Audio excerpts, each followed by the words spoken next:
One of my earliest memories is of trying to wake up one of my relatives and not being able to. And I was just a little kid, so I didn't really understand why. But as I got older, I realized we had drug addiction in my family, including later cocaine addiction. And I've been thinking about it a lot lately, partly because it's now exactly 100 years since drugs were first banned in the United States and Britain, and we then imposed that on the rest of the world. It's a century since we made this really fateful decision to take addicts and punish them and make them suffer because we believed that would deter them, it would give them an incentive to stop. And a few years ago, I was looking at some of the addicts in my life who I love and trying to figure out if there was some way to help them. And I realized there were loads of incredibly basic questions I just didn't know the answer to. Like, what really causes addiction? Why do we carry on with this approach that doesn't seem to be working? And is there a better way out there that we could try instead? So I read loads of stuff about it, and I couldn't really find the answers I was looking for. So I thought, okay, I'll go and sit with different people around the world who've lived this and studied this and talk to them and see if I can learn from them. And I didn't realize I would end up going over 30,000 miles at the start, but I ended up going and meeting loads of different people, from a transgendered crack dealer in Brownsville, Brooklyn, to a scientist who spends a lot of time feeding hallucinogens to mongooses to see if they like them.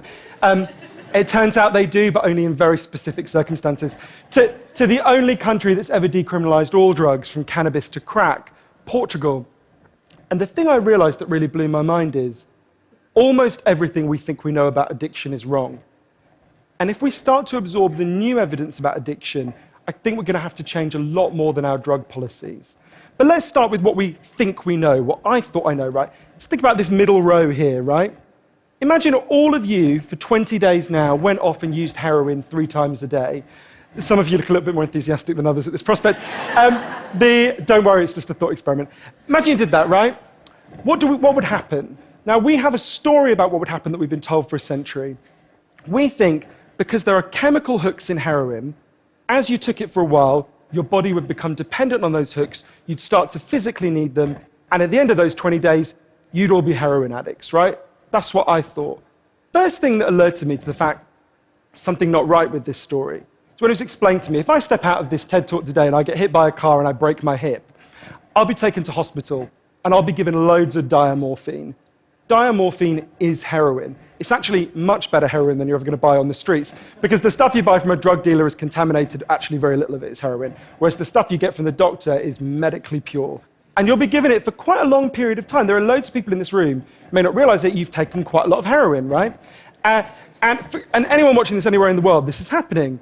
And if what we believe about addiction is right, those people are exposed to all those chemical hooks. What should happen? They should become addicts. This has been studied really carefully. It doesn't happen. You will have noticed if your grandmother had a hip replacement, she didn't come out as a junkie. And when I learned this, it just seemed so weird to me, so contrary to everything I'd been told, everything I thought I knew. I just thought it couldn't be right. Until I went and met a man called Bruce Alexander, who's a professor of psychology in Vancouver, who carried out an incredible experiment that I think really helps us to understand this issue. Professor Alexander explained to me, the idea of addiction we've all got in our heads, that story, comes partly from a series of experiments that were done earlier in the 20th century. They're really simple experiments. You can do them tonight when you go home if you feel a little bit sadistic. You get a rat and you put it in a cage, and you give it 2 water bottles. One is just water, and the other is water laced with either heroin or cocaine. If you do that, the rat will almost always prefer the drugged water and almost always kill itself quite quickly. So there you go, right? That's how we think it works. In the 70s, Professor Alexander comes along and he looks at this experiment and he noticed something. He said, we're putting the rat in an empty cage. It's got nothing to do except use these drugs. Let's try something a bit different. So Professor Alexander built a cage that he called Rat Park, which is basically heaven for rats, right? They've got loads of cheese, they've got loads of colored balls, they've got loads of tunnels. Crucially, they've got loads of friends, they can have loads of sex, and they've got both the water bottles, the normal water and the drugged water.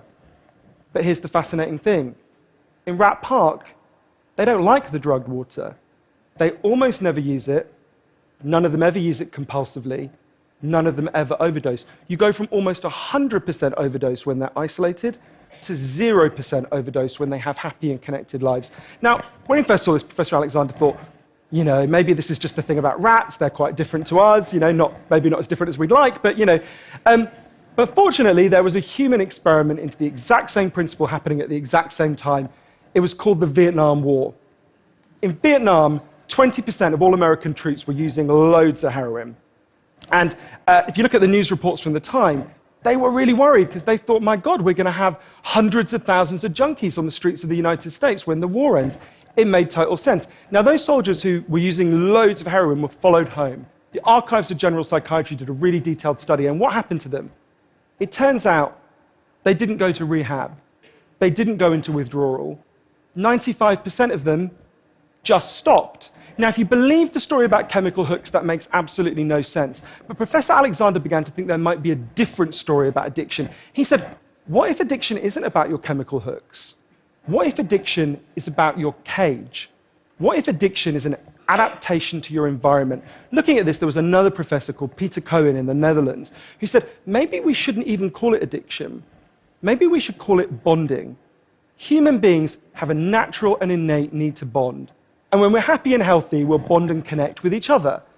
But if you can't do that because you're traumatized or isolated or beaten down by life, you will bond with something that will give you some sense of relief. Now, that might be gambling, that might be pornography, that might be cocaine, that might be cannabis, but you will bond and connect with something because that's our nature. That's what we want as human beings. And I think, at first I found this quite a difficult thing to get my head around, but one way that helped me to think about it is, and I can see, I've got over by my seat there a bottle of water, right? I'm looking at lots of you, and lots of you have bottles of water with you, right? Forget drugs, forget the drug war. Totally legally, all of those bottles of water could be bottles of vodka, right? We could all be getting drunk, I might after this. But we're not, right? Now, because you've been able to afford the approximately a gazillion pounds that it costs to get into a TED Talk, I'm guessing you guys could afford to be drinking vodka for the next 6 months. You wouldn't end up homeless. You're not going to do that. And the reason you're not going to do that is not because anyone's stopping you. It's because you've got bonds and connections that you want to be present for. You've got work you love. You've got people you love. You've got healthy relationships. And a core part of addiction, I came to think, and I believe the evidence suggests, is about not being able to bear to be present in your life. Now, this has really significant implications. The most obvious implications are for the war on drugs, right? In Arizona, I went out with a group of women who were made to wear T-shirts saying I was a drug addict and go out on chain gangs and dig graves while members of the public could jeer at them. And when those women get out of prison, they're going to have criminal records that mean they'll never work in the legal economy again. Now, that's a very extreme example, obviously, in the case of the chain gang, but actually almost everywhere in the world we treat addicts to some degree like that. We punish them, we shame them, we give them criminal records, we put barriers between them reconnecting. There was a doctor in Canada, Dr. Gabor Mate, an amazing man, who said to me, if you wanted to design a system that would make addiction worse, you would design that system. Now, there's a place that decided to do the exact opposite, and I went there to see how it worked.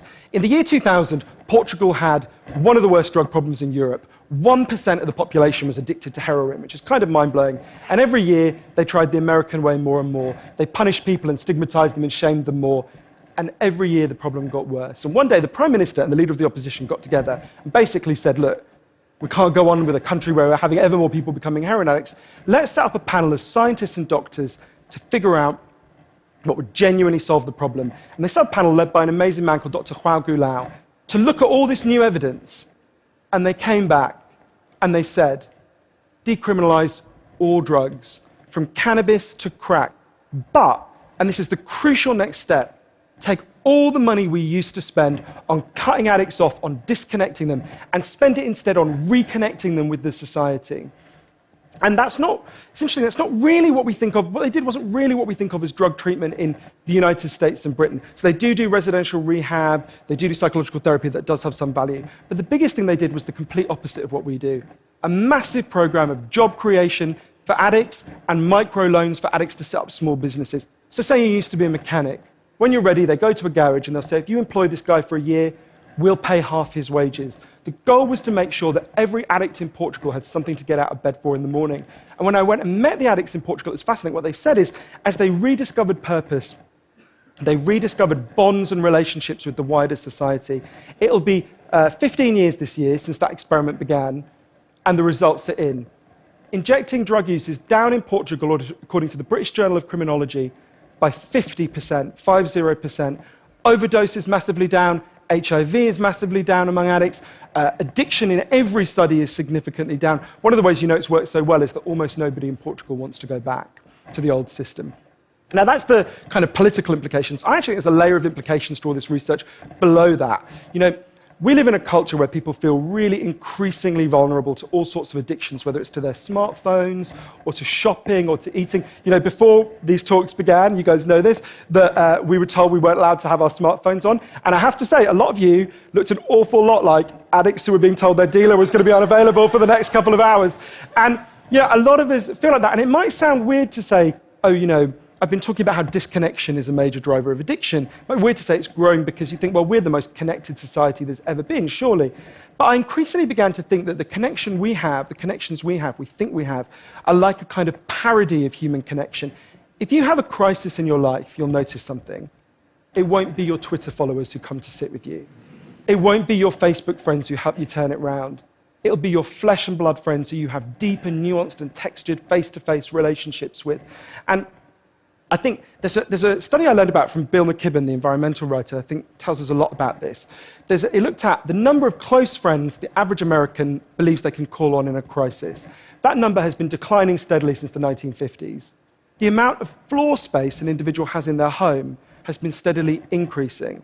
And I think that's like a metaphor for the choice we've made as a culture, right? We've traded floor space for friends, we've traded stuff for connections, and the result is that we are one of the loneliest societies there has ever been. And yet, Bruce Alexander, the guy who did the Rat Park experiment, says, we talk all the time in addiction about individual recovery, and it's right to talk about that, but we need to talk much more about social recovery. Something's gone wrong with us, not just as individuals, but as a group, and we've created a society where, for a lot of us, life looks a whole lot more like that isolated cage and a whole lot less like Rat Park. But if I'm honest, this isn't why I went into it, right? I didn't go in to discover the political stuff, the social stuff. I wanted to know how to help the people I love. And when I came back from this long journey and I'd learned all this, I looked at the addicts in my life, and if you're really candid, it's hard loving an addict, and there's going to be lots of people who know in this room you're angry a lot of the time. And I think one of the reasons why this debate is so charged is because it runs through the heart of each of us, right? Everyone has a bit of them that looks at an addict and thinks, I wish someone would just stop you. And the kind of script we're told for how to deal with the addicts in our life is typified by, I think, by the reality show Intervention. If you guys haven't seen it, I think everything in our lives is typified by reality TV, but that's another TED Talk. If you've never seen the show Intervention, it's a pretty simple premise.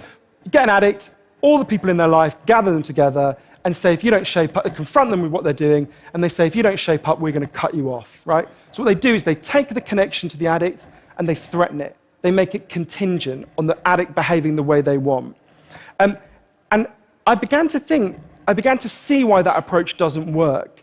And I began to think that almost that's like the importing of the logic of the drug war into our private lives.